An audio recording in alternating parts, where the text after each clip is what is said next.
United Methodist Church in beautiful downtown Hiram. We're excited to bring this online worship experience to you this morning. Kind of feeling like we're in the home stretch a little bit as we experienced these last couple of Sundays social distancing during our worship time, and look forward to being back together as a church family on Sunday, June the 28th. Which is in 2 Sundays. We'll be gathering for socially distanced worship here in our sanctuary for worship only. There'll be some information coming out about that for our church family, but we're excited to be able to plan for and look towards that time together. We do ask that as you plan for that day, plan on bringing your mask and wearing your mask during our time of worship and also practicing social distancing measures. We'll be seating in a staggered type of setup here in the sanctuary, inviting families who have social distance together or who are in households together to sit on pews together. And we'll be staggered seating in the pews here in the sanctuary to try to maintain that social distance spacing and to keep everyone safe. While we will be reopening for worship, we want to be very careful and do no harm for those who are gathering in this space to worship.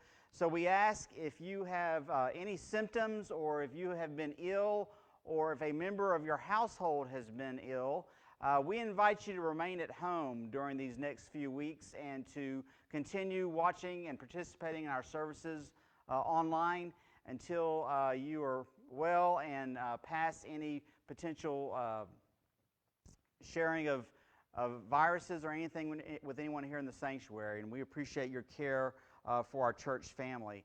As you arrive in a couple of Sundays, you'll notice we've got some new flower planters located out on the front walkway. We want to thank Glenna and Leroy Woodyard for donating those beautiful arrangements. We'll have live flowers now at the front entrance as people come in to worship, and we thank them for thinking of the church and caring for the church in this way.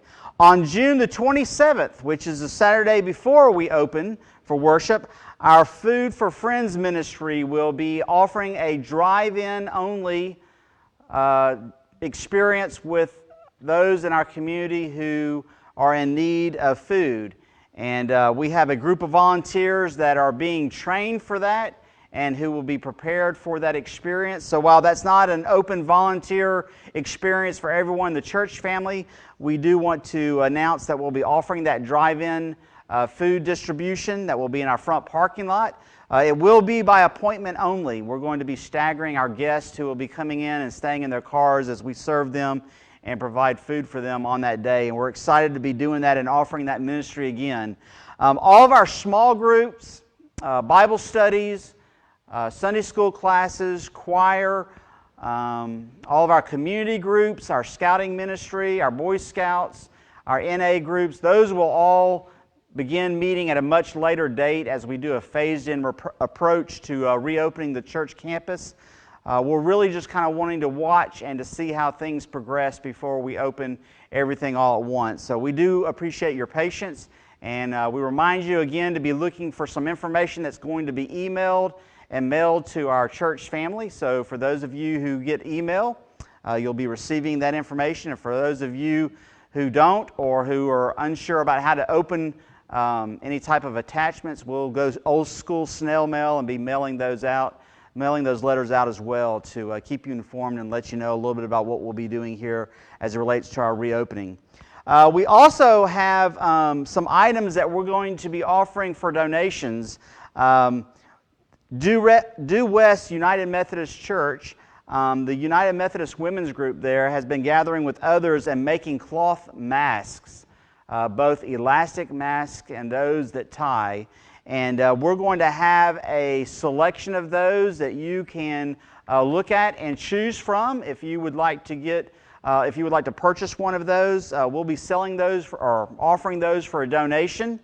And all of the proceeds from the donations of those masks goes towards Must Ministries, which is a wonderful ministry that works in our communities in the Atlanta area and further out, providing food and needed resources for those that are in need. So we'll be making those masks available for you to look at, and you can choose one if you would like and make a donation, and that will be a wonderful cause that those are going towards. Our flower calendar has also been placed on the church bulletin board, and that is a wonderful ministry that we are excited to be offering to the church in this new season. So if there is a Sunday coming up that you would like to acknowledge an anniversary or a birthday or a memory of a loved one, you can do so by picking a Sunday that you would like to be responsible for the flower arrangement. We'll be working with one of the local florists here in Paulding County and offering live cut fresh flowers as a centerpiece for our worship experience. You can call the church office Monday through Thursday, 9 to 1, and speak to Sandra in the church office, and she can let you know which Sundays are available and walk you through the steps that you would need to take in order to place that order and pay for that arrangement. And we'll be excited to have flowers and worship once again. And then, of course, at the end of those Sundays, if you've chosen a Sunday for flowers, those flowers will be yours to take home or to do as you would please with those. Any flowers that will be left here in the sanctuary, we'll be taking those to some of our local ministries and programs here in the community, as well as our homebound. Please keep our homebound in your prayers. We are providing their contact information in our weekly Herald newsletter. You'll notice at the bottom page of that newsletter, we are putting the name and address of a different homebound or shut-in member each week, encouraging you to reach out to those in our church family who may be lonely, who are experiencing loneliness in this season, and just invite you to send notes and cards, phone calls and emails just to let them know that they are loved and that they are remembered. And we place a different homebound member each week so that we kind of go through a rotation so that all the homebound members get a turn being acknowledged and recognized. I think right now we have about 5 or 6 on our homebound list, and so about every 6 to 7 weeks that list repeats. And so we just invite you to be a part of that ministry with us and join with us as we acknowledge those who are no longer able to be in ministry with us on a regular basis. But again, put June the 28th on your calendars. Be prepared to gather as we come together as a family of God and as the body of Christ and into this space for a time of worship at 10:45. The doors will open on that Sunday, and we're excited and looking forward to that day.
Surely the presence of God's Holy Spirit is in this very place.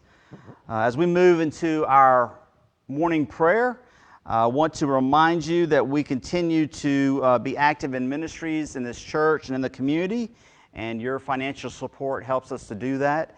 And so as you are thinking of ways that you can support the church, do remember that you can mail your gifts into the church P.O. Box, and we'll place those in our funds to help those who are in need in our community. We have been receiving significant funds for our Samaritan Fund, and as well as for our Food for Friends pantry. And so we appreciate folks who have been supporting those ministries in addition to our church operations. And so continue to support us. We appreciate it, and we'll continue to do the ministry that God's called us to. We are finalizing plans for getting our other ways of offering for you to be able to support the church financially through electronic means, through transfer of funds and automatic payments. And as soon as we have those set up, we'll let you know about those so that you can get involved and support the church in those ways as well. I invite you now to bow your head and to pray with me. Lord God, in this morning hour, we gather on this beautiful Sunday of June, and we are reminded of your presence and your peace, not only in this place, but also in our hearts. God, perhaps now more than ever, with all of the uncertainty and in a way the chaos that we see in the world around us, your peace, Lord God, we ask that you pour out your Holy Spirit on us, that you bring that peace to each and every one of us so that we in turn may offer that peace to others. God, on this Sunday morning, we're thinking of those who have offered prayer needs to the church. Not only our homebound and shut-in, but we're thinking Bobby Carmichael, who's been diagnosed with breast cancer. God, just ask that you surround her and Alan as they go through working with the physicians and diagnosis and treatments for her. We think of the Jerry Williams family. That's a local family that's experienced a house fire here in this community and lost everything. Lord God, we ask that you be with the Williams family and give them comfort. Bring to them the resources that they need as they move through this season of loss and grief.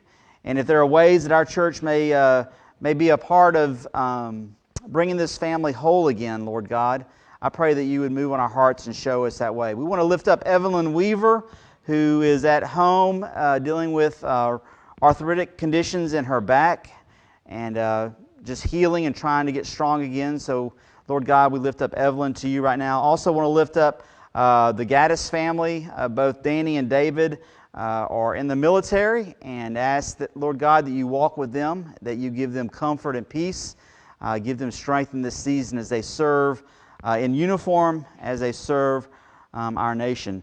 We're also praying for Larry Chafin. He's the son-in-law of Jerry and Jerry Caruth, been diagnosed with cancer, with a significant tumor. We lift him up, God, and ask that you walk with that family and that you would give a healing touch through the physicians and the nurses that are going to be touching him.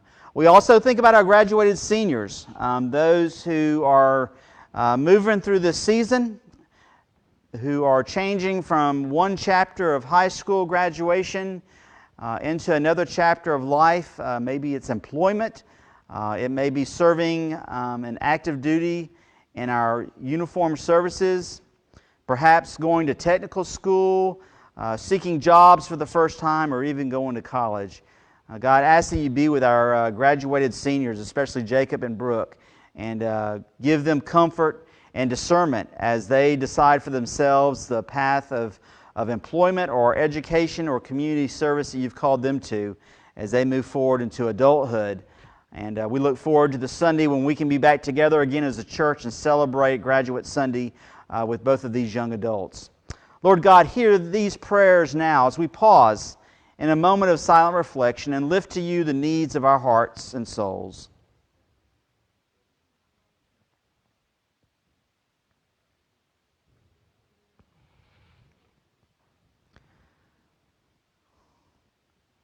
Lord Heavenly Father, hear our prayers as we pray the prayer that your Son taught his disciples by saying, Our Father, who art in heaven, hallowed be thy name. Thy kingdom come, thy will be done, on earth as it is in heaven. Give us this day our daily bread, and forgive us our trespasses, as we forgive those who trespass against us. And lead us not into temptation, but deliver us from evil. For thine is the kingdom, and the power, and the glory forever. Amen.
Moving from chaos. That is the theme for the text reading today, that is from the book of Romans, chapter 5, verses 1 through 8. And then the gospel lesson, Matthew, chapter 9, verse 35 through chapter 10, verse 23. Moving from chaos. That sermon title and the message today probably has no greater application than right now in the moments that we find ourselves as a community and as a nation. Hear these words from Romans. Therefore, since we have been justified through faith, we have peace with God through our Lord Jesus Christ, through whom we have gained access by faith into this grace in which we now stand. And we boast in the hope of the glory of God. Not only so, but we also glory in our suffering, because we know that suffering produces perseverance. And perseverance, character. Character produces hope. And hope does not put us to shame, because God's love has been poured out into our hearts through the Holy Spirit who's been given to us. So it is through our faith that we have peace in this season of unrest. It is through our faith that we have peace that leads to God's glory in our suffering. It is through our faith that we have peace that leads to perseverance. And perseverance builds our character, and that leads to hope. This journey that we find ourselves in these weeks during these election times, also during civil unrest, may we have hope in all that God has poured out upon us. Matthew chapter 9 goes on to say, Jesus went through all the towns and villages, teaching in their synagogues, proclaiming the good news of the kingdom, and healing every disease and every sickness. And when he saw the crowds, he had compassion on them, because they were harassed and helpless, like sheep without a shepherd. I thought about watching the newsreels of the protests and the looting. And this verse out of Matthew really spoke to me. When he saw the crowds, he had compassion on them because they were harassed and helpless like sheep without a shepherd. Compassion. That is what we're called to as God's people and as God's church. Then he said to his disciples, "The harvest is plentiful, but the workers are few. Ask the Lord of the harvest, therefore, to send out workers into the harvest field." We have seen the potential for the harvest these past weeks and months. And we are to ask the Lord God to send out workers, which may very well include all of us, to go into the fields to bring hope, to bring peace, to bring compassion to those who are in need. And then, starting with chapter 10, verse 1, Jesus calls his 12 disciples to him and gives them authority to drive out impure spirits and to heal every disease and every sickness. This is a reminder to us as a church that the healing of disease and sickness, that the driving out of impure spirits is not just to those who are trained, but it is to those who call themselves disciples of Christ, to move into the fields where the workers are few and offer healing and compassion. Verse 2 says, "These are the names of the 12 disciples: Simon, who is called Peter, his brother Andrew, James, son of Zebedee, and his brother John, Philip and Bartholomew, Thomas and Matthew, the tax collector, James, son of Alphaeus, and Thaddeus, Simon the Zealot, and Judas Iscariot, who betrayed him." These were the ones from different walks and passions and abilities from all areas that were called to be disciples of Jesus Christ, to go and to offer compassion, to heal the diseases, and to cure the sick. These 12 Jesus sent out with these instructions: "Do not go among the Gentiles or enter into any town of the Samaritans. Go rather to the lost sheep of Israel." That one verse, verse 6, chapter 10.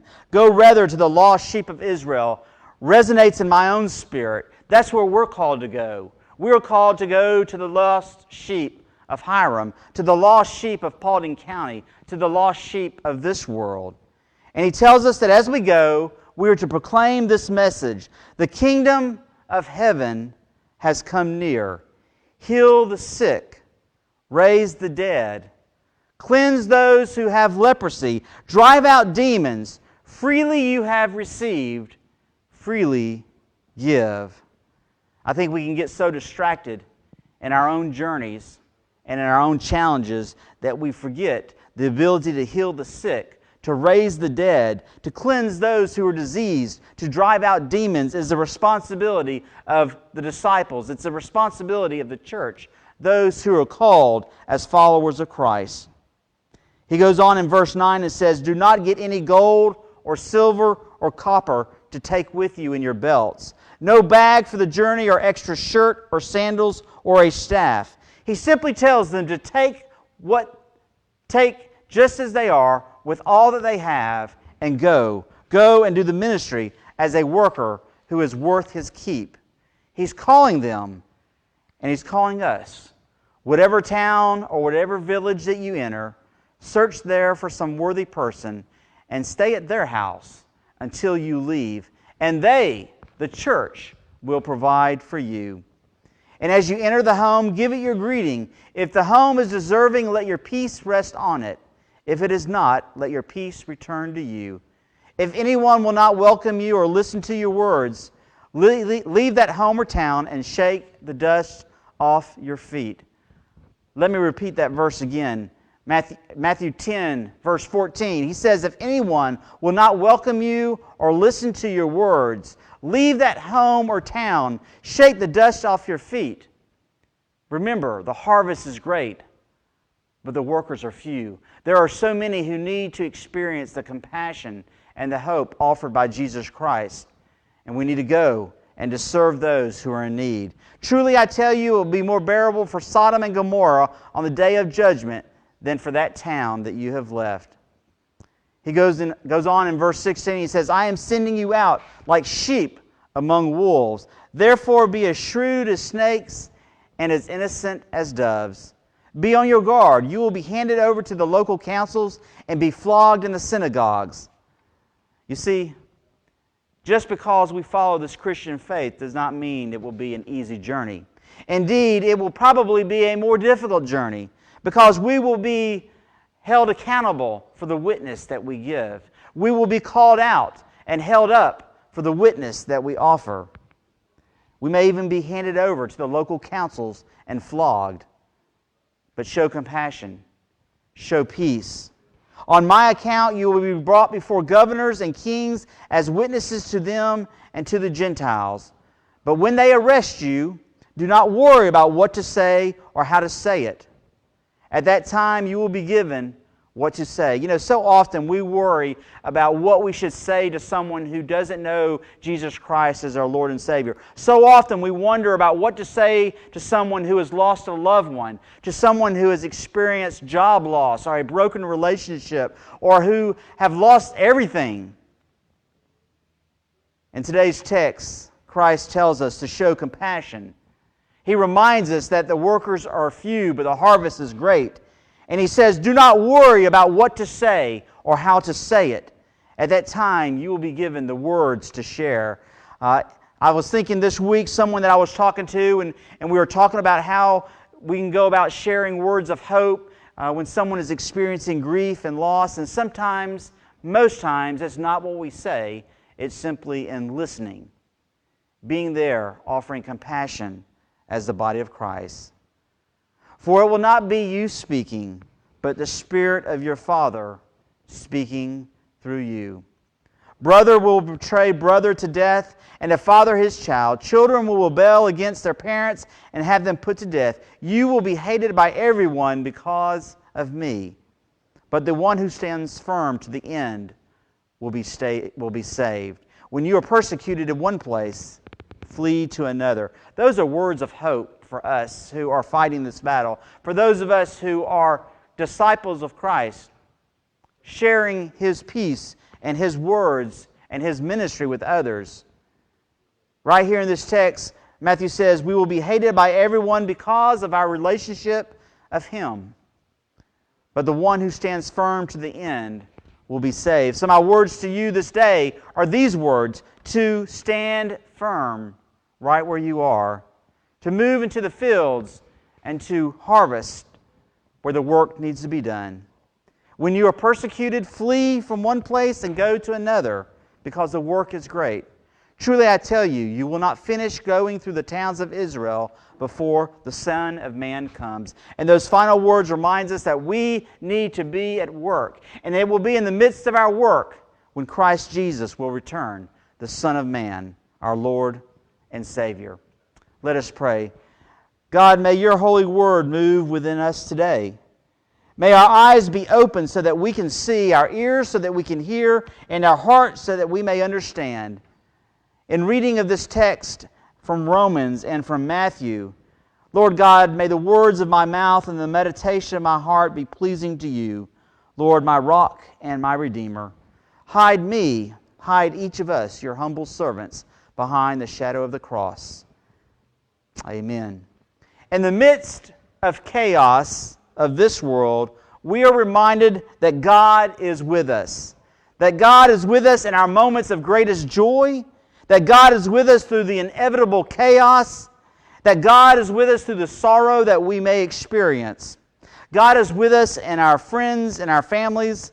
God is with us in strangers who suddenly show up and bring us a word of hope and clarity in the midst of the jumbled, chaotic mess of life. You see, just because we walk in the Christian faith, we are not promised that everything will be orderly and easy and to our satisfaction. No, quite the opposite. We know that we have something that we can rely on in the midst of that chaos, things that we can rely on in the midst of getting a medical report that we didn't expect, in the midst of losing everything, in the midst of experiencing a broken relationship, or seeing our own brokenness in our community around us, we are promised this: that God knows the unexpected, that God knows the unfamiliar, and that God is the familiar being, the familiar one who's with us, who walks with us, who encourages us, who goes with us.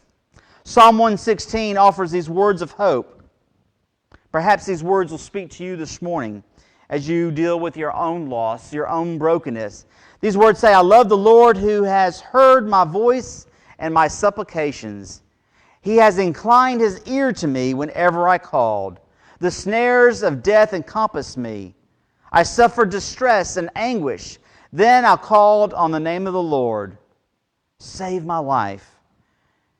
Gracious is the Lord, and righteous our God is merciful. The Lord perseveres the simple. He preserves the simple. When I was brought low, He saved me. Return, O my soul, to your rest. For the Lord has dealt bountifully with you. For you have delivered my soul from death. For you, God, have delivered my eyes from tears, my feet from stumbling. I walked before the Lord in the land of the living. I kept my faith even when I said, I am greatly afflicted." So the next time that you're experiencing loss, the next time that life deals you uncertainty, the next time that life throws a curveball at you, whether it's lost finances or a broken relationship, or when you've been wronged or your feelings have been crushed, remember these words: walk before the Lord. He walks with us in the land of the living. Keep your faith even when you are greatly afflicted, and He will be with us. He will walk with us. He is our Lord and Savior, offering compassion to us so that we may offer compassion to others. The good news is that no matter what we must face, we don't face it alone. We face life together. We are in community together and with Christ, in community with one another until Christ comes in final victory and we are able to feast at His heavenly banquet. God is with us. We are called to have faith as it leads to perseverance.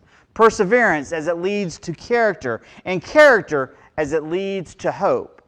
Hope not in our finances, hope not in the stability of our nation, hope not in an electoral college or an election process, hope not in elected officials, but hope in Christ Jesus, because God is with us.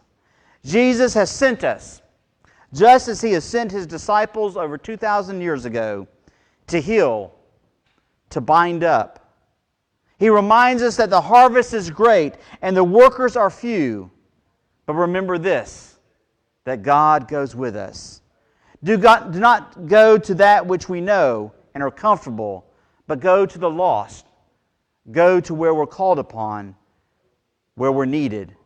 He tells us to travel light, to live simply, to get rid of all the extra stuff and to count and rely on Him. To rely on what He provides because He knows what we need.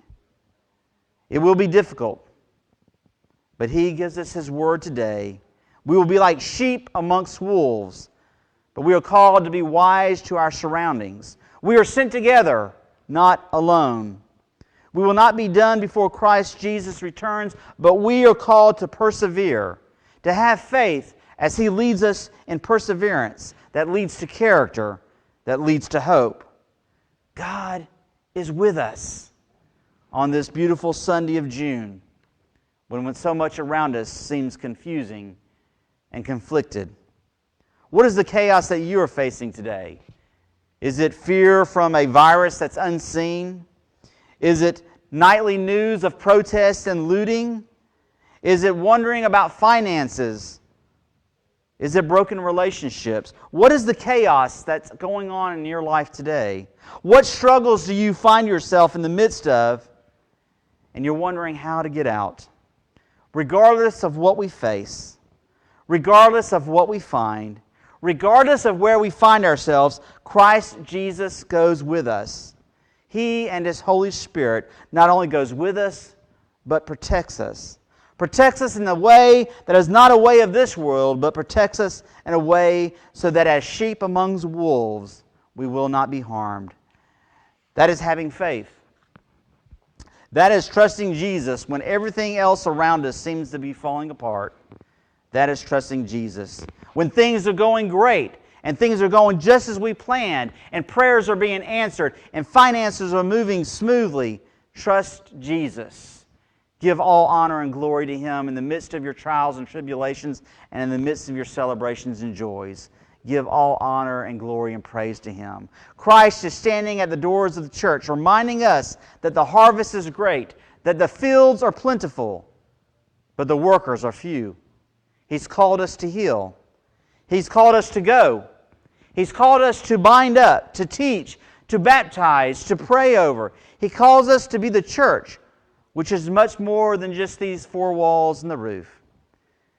We have to be careful that we don't seek the comfort that's here. We have to be careful that we don't find comfort in the midst of our community when it's hurting and when it's struggling. We have to be careful that we don't find comfort when those around us go without the very necessities of life, whether it be food, clothing, or shelter. God calls us. The work is not done, but He goes with us. We do not do it alone. So have faith. Have faith that leads to perseverance. Live out perseverance that builds character. And live into your character that creates hope. Hope for your life and hope for the lives of those who you encounter. In the name of the Father, the Son, and the Holy Spirit. Amen.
Thank you, Missy. That was beautiful. We could not do what we do or offer the worship experience that we offer without so many who give their time, both on staff and our volunteers. So again, I want to thank Ryan and Daniel and Willie for what they continue to do with our technology here to make our online worship experience what it is, and also what our in-person worship experience will be on June the 28th. Also want to thank Missy and her husband Mike and Jacob, Eli, and Asher for what they've contributed to us over these last few months during our worship experience. This is what it means to be the church, wherever we may find ourselves, and it's through the gifts and passions and talents of those who offer so much so that we can be in ministry with you and to our community. Now hear these words for our benediction. May the sun shine warm upon your face. May the rains fall soft upon your fields. And until we meet again, may God hold you in the palm of His hand. May the wind be always at your back. In the name of the Father, the Son, and the Holy Spirit. Amen.